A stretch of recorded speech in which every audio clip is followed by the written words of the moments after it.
When the night has come and the land is dark and the moon is the only light we'll see. Steve, man. A best friend. He was my best friend. I would say that's an understatement. He had some pretty great teachers, and I think they were always so open to his insightful personality, which I'm sure you've heard a lot about. He was very deep. He could get into some pretty deep conversations on just a basic topic. He was just a fun kid to be around at all times. Steve was always a really positive person. And this is what I've discovered throughout the years of friendship. You know, he's very sensitive, loving, and passionate.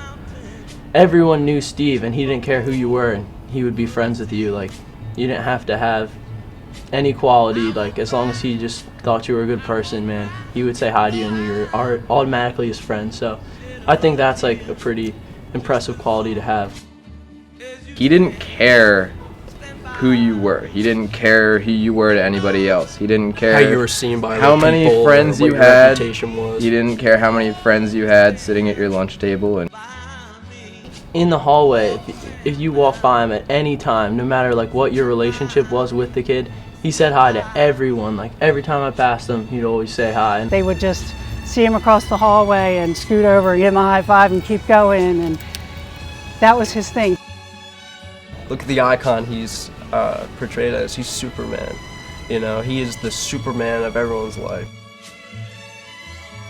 that day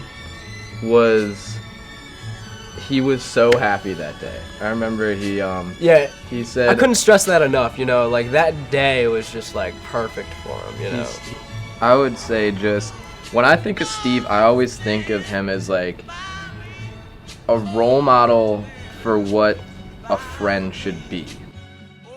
He was always himself around everyone. He didn't change for everyone, and so that was just something special that stuck out from everyone else.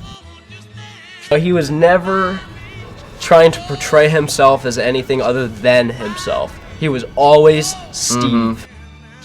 He was one of the most wholehearted, like genuine people I've ever met. He was an academic, very good student there. He was athletic, and then he was artistic. So he kind of had all of those things going.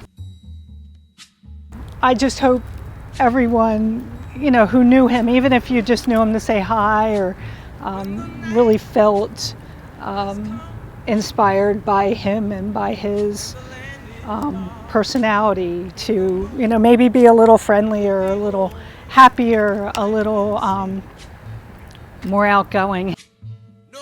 I'll be a 47-year-old man, I'll be a 65-year-old man, and I will still remember that 18-year-old Steve. I'll remember everything that we did.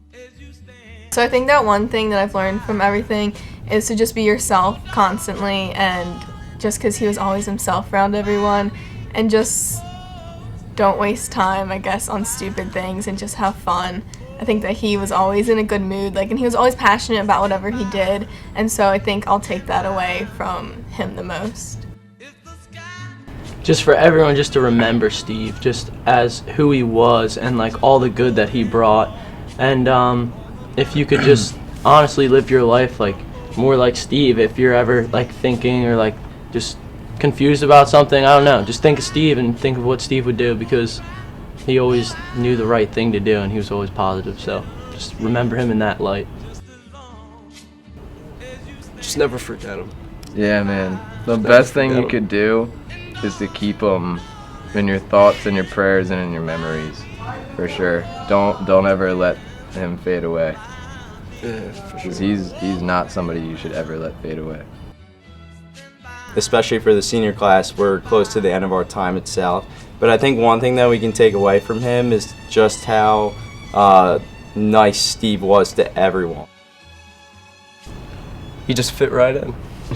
He just fit right in.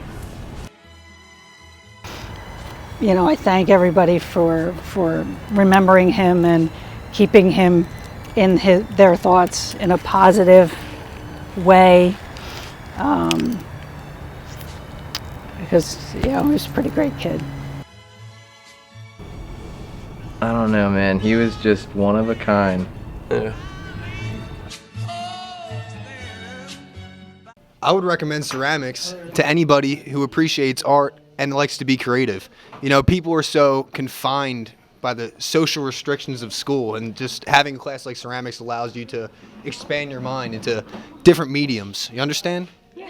Good.